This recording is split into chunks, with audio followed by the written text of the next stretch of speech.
It's LeGarrette Blunt here, man, 3-time Super Bowl champion. I just want to give you a shout out to the YouTube channel, MicroMike, man. Keep on talking everything Detroit Lions, and I just got to remind you, man, happy wife, happy life.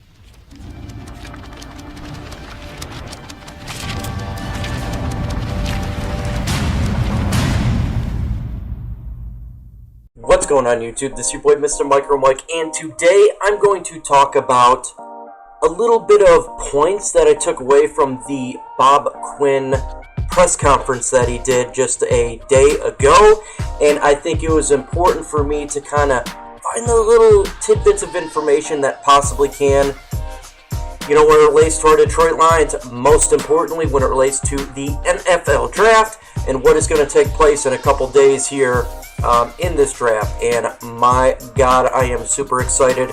Hopefully you are, because the future of the franchise is about to start here in a couple days, where pieces of a roster will be upgraded and we can look forward to the season coming forward.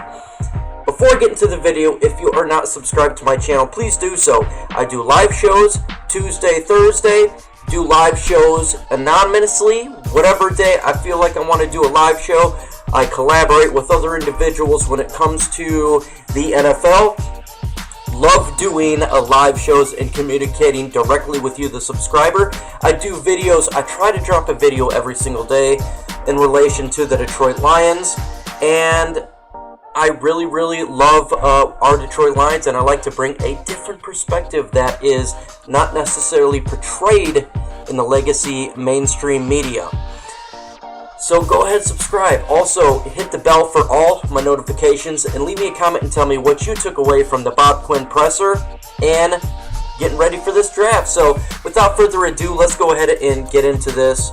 There's many things I took away from this press conference, and I think most importantly that I took away from this is Bob Quinn is not good when it comes to green screens, because my God, that looked real weird. He looked like he took the blueberry from Willy Wonka's chocolate factory and turned into a big berry.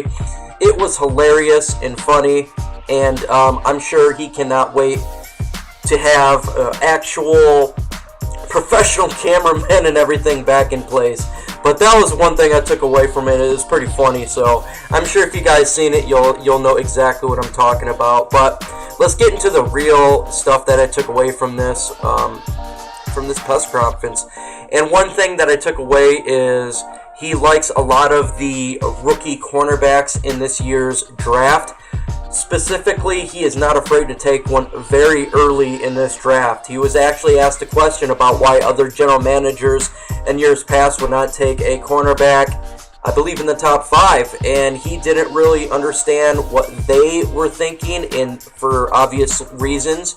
He's not a mind reader, but when it comes to him, he really enjoyed the idea of, if you believe this guy's a game changer, regardless of position, he's going to take you. We've seen that last year with TJ Hockenson, and if he wanted to take a top cornerback in this draft, i.e. Jeffrey Okudah, he's going to do that regardless of years past or anything like that. It's something that, after the offseason, what we did in free agency by picking up a lot of defenders, it came on my radar that Jeffrey Okudah could definitely be the pick if they so decided to choose, regardless of years past, regardless of what the last 10 or 20 years teams have done in free agency by not taking a cornerback in this year's draft. He does not care.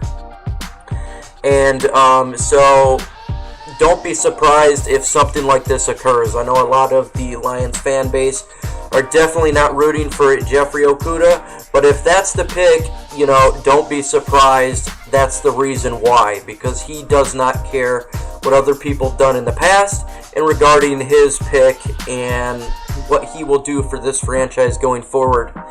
Another interesting aspect is one of the biggest free agents that we decided to pick up this year was right tackle / guard Palavudi Vaitai, the guy also known as Big V. Now, this is something that I have discussed on numerous occasions, as well as other individuals, is that Halapaludi Vaitai is not specifically considered a right tackle, and we very much could use him as right guard as a replacement to Graham Glasgow.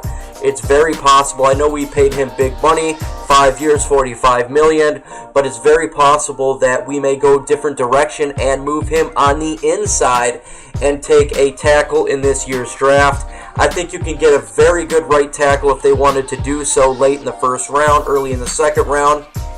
And the reason I say late in the first round is because my number one point up about what I took away from this is regarding a trade down, but I will get that as to one of my last points. But I think that if we took a tackle early in this draft, I think that would be perfectly fine, and you could go to put Vaitai there at the right guard position. Thank you, the Dern. I kind of figured his name out a little bit after you said it 500 times.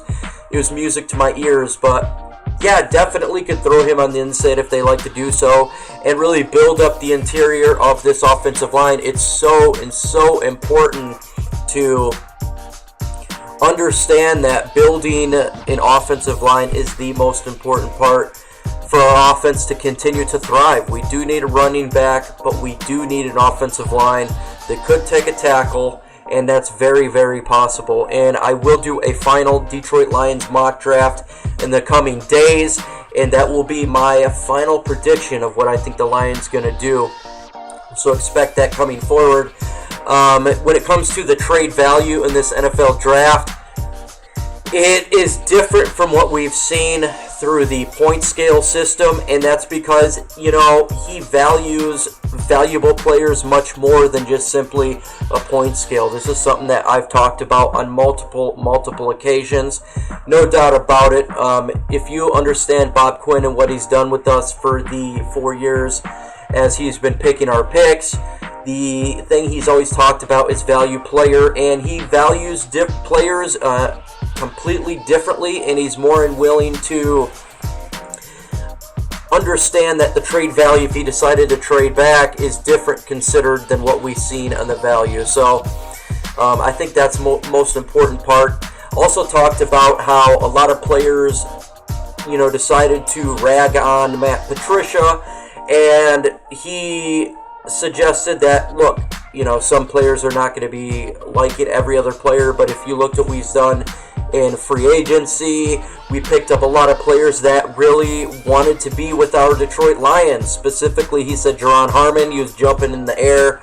A lot of players that understand Matt Patricia that was with the Patriots understand the hard-nosed way that he wants, and those players really wanted to be here compared to the players that wanted to leave. I definitely think that there is a interesting aspect to look through when it comes to Darius Slay, when it comes to Quinn, when it comes to Diggs and Snacks Harrison. The much as we want to rag on how those players didn't want to be here, we also got to throw in the idea that there's a lot of players that wanted to be here. So when we simply rag on the Lions franchise and Matt Patricia, we got to understand that's just one half of the story, and a lot of other players want to be here. Regardless if it works out or not, you know, I got to look at it unbiasedly, and that's simply a fact. Will it work out? We'll find out this upcoming season, and hopefully it does for sure. And to understand that sometimes people have different ways they want to be taught under and want to be coached under. I was in the military mindset. I joined the Army, and to me, when I was younger, it's not a big deal when you get that drill sergeant mentality. I thrived under it. It never really bothered me as long as everyone get treated the same. If we all get treated like trash, guess what? That's perfectly fine to me, because you understand the bigger goal, and the bigger goal is to be successful. And so if everyone has that mindset, that if that mentality pushes you in the right way, you can get the best out of it. And some people, they don't like that philosophy. Some people, they like that more friend approach or a different type of approach, and that's perfectly fine. We're all different people, and I think when you're doing such a dramatic change, such as Bob Quinn and Matt Patricia, you're definitely going to have individuals that don't like that philosophy, and that's fine. If it works out, or if it doesn't work out, at least they're going full in scale the way they want to go.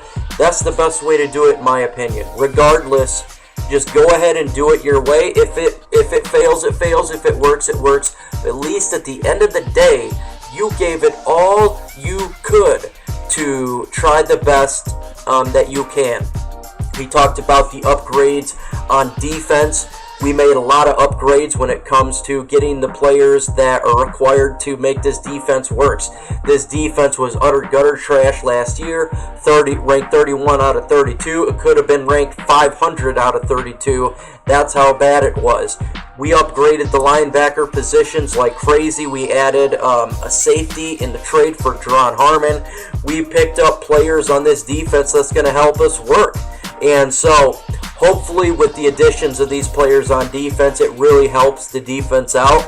And Bob Quinn was really happy with upgrading the defense here. But we'll see if it, again, if it's a legitimate upgrade. We won't know until games start. And I think this upcoming draft will continue to upgrade the defense. I do think it's going to be better than last year. I truly, truly do, from my personal opinion, that, hey, it can't get a whole lot worse. It seriously can't. That was one of the worst defense I've seen. And they did pick up a lot of players. Jamie Collins, to me, is a much upgrade from what we had last year. I think it's really important to understand that. Our defensive line was extremely poor. We got rid of the players that played poor, and we picked up another Patriot player that can really help that defensive line out. I do think we're going to upgrade that defensive line also as well in the NFL draft. When it comes to the safety position, Jaron Harmon, to me, is much better than just what we had last year after the Diggs trade.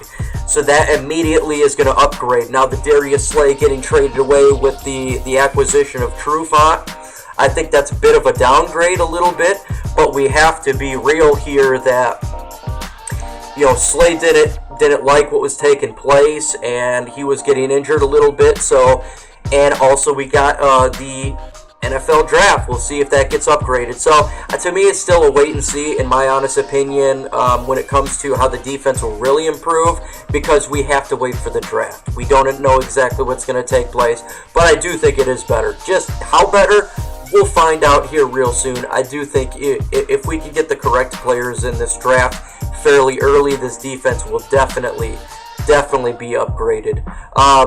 He said that Darius Slay appeared to be financially based. That seems to be what the issue was when it comes to trade. Yeah, and I don't fully buy that. I do believe, obviously, that Bob Quinn thought he was a cancer in the locker room, and he maybe thought that it was time to move on for him from that standpoint as well. I don't believe it was just financially based. I believe it was both. But I think I think to say it's just financially based just seems a little bit off. But that's what he's supposed to say. That's the PR move. Obviously, they talked about the Senior Bowl and how it was such a big advantage being in the Senior Bowl, and specifically what's taking place with this outbreak of COVID. So again, it is an advantage. He got to see players up there, and he talked about how he doesn't have to really generally be in contact with the players that they coach. And for sure, it's definitely an advantage. We've seen when Jim Schwartz had that opportunity, how much an advantage was when he was picking individuals that he seen under the Senior Bowl and coaching the Senior Bowl. I think you're going to see that this time as well.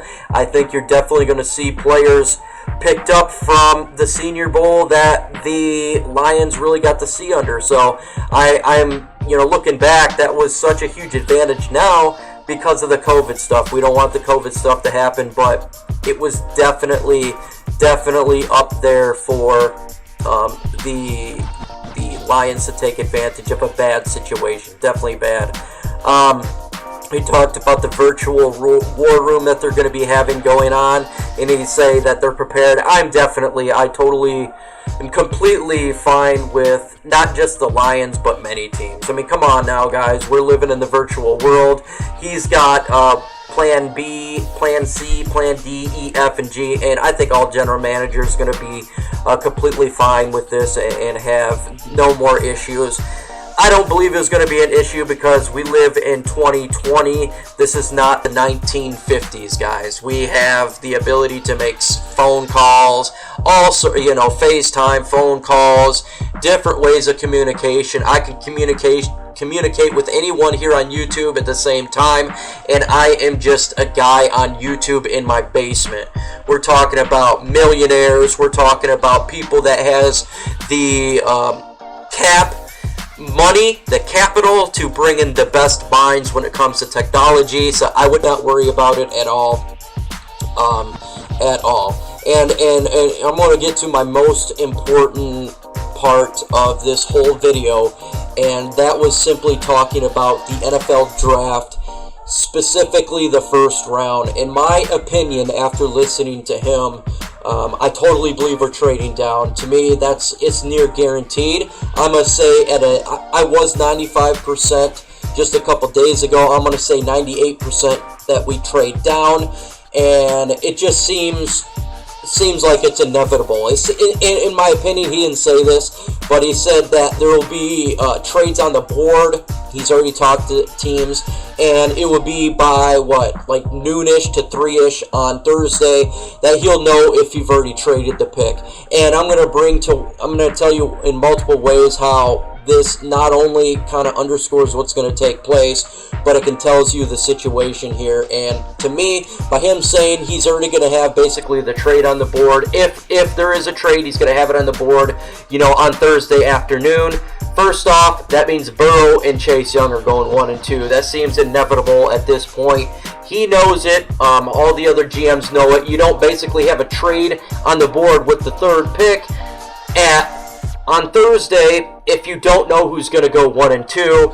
If that was the case, then you would wait till draft time itself, because if you didn't know who's going to go 1 and 2, then basically teams would want to wait till the time is on the clock to make a trade, because maybe a player they wanted fell out, but that doesn't seem to be a case. Burrow's going to go number 1. Chase Young's going to go number 2. In my opinion, the Lions are trading out of that spot. And given the indication, just like I've been saying and others have been saying, the Lions, in my opinion, this also guarantees that we're not trading out of the top 7. If we are trading, the 7th to me is going to be the farthest spot where we trade, because he really emphasized on getting a tier 1, he called it a tier 1 player in this draft, and he said there's just a handful of tier 1 players in this draft. Tier 1 player, in my term, is blue chip players, and he is unwilling to not get a tier 1 player in this draft. So, to me, that says we're not trading out of the top 7. 7 is be the latest. And to me, the two most logical spots, and we will hear this on draft night, is that either the Miami Dolphins or the Los Angeles Chargers are going to trade with us. I do not want to tell you who I now 100%, because I got my mock draft coming up, I will tell you who I think it's going to be the trade between those two teams. Honestly, it's a near 50-50. It could be either one of those teams, but I do think we're going to trade with one of those teams. I'm not sure, 100% sure what the compensation will be. I'm going to have to go back into my my war room and kind of look at what ideally could be the situation for the Detroit Lions. But now I am near convinced that the Detroit Lions will not be staying at 3. We will be moving back to 5 or 6. 7th at the absolute latest, we will get a blue chip player in this draft. And that eases my mind. I did not want to trade back much farther than that, because I don't want to miss out on an impact player. We need an impact player. We really, really need an impact player on this defense. We need to make some game-changing plays. And to me, if we take an Akuda, guys, don't go upset at Bob Quinn again. I think he's a fine player in this draft, and if that happens, for there to be a massive backlash, I think is unfounded. I just think that we get so stuck on one specific player. If we don't get that specific player, there's going to be rage, and I don't want to see that with our community, guys. I may not get the player that I covet. I do like Derek Brown a lot. I think he would be a great player on this defensive line. I may not get that player. I love Chase Young, and it doesn't look like I'm going to get that player. There's players I don't want to pick that I think would be an absolute bad for the franchise, taking a individual that would not be starting for us immediately. But guess what, guys? That is my opinion. You are definitely allowed to have all your opinions, and that's extremely important. But I do think that whoever we get is going to be an impact player, and it's going to start day one, and that is so exciting because we need help. We absolutely need help with this team, and we're going to get that. I do think we're going to trade down. I think we'll pick up some quality picks, and it's going to help our team out. We need help with the cornerback position. We need help with the defensive line. We need help with the offensive line. We need running back. And I think with this trade down scenario, we're going to get extra capital to really fill out a lot of these holes that are on this team, and that's extremely exciting. So it was awesome to hear him speak about his thoughts and to reporters, and that's my takeaway. So if you want to go ahead and watch the video, it's on YouTube. Just search Detroit Lions, and you should put in one day, and it'll have the Bob Quinn interview. With that said, folks, leave me a comment and tell me what you took away if you watched the video of Bob Quinn.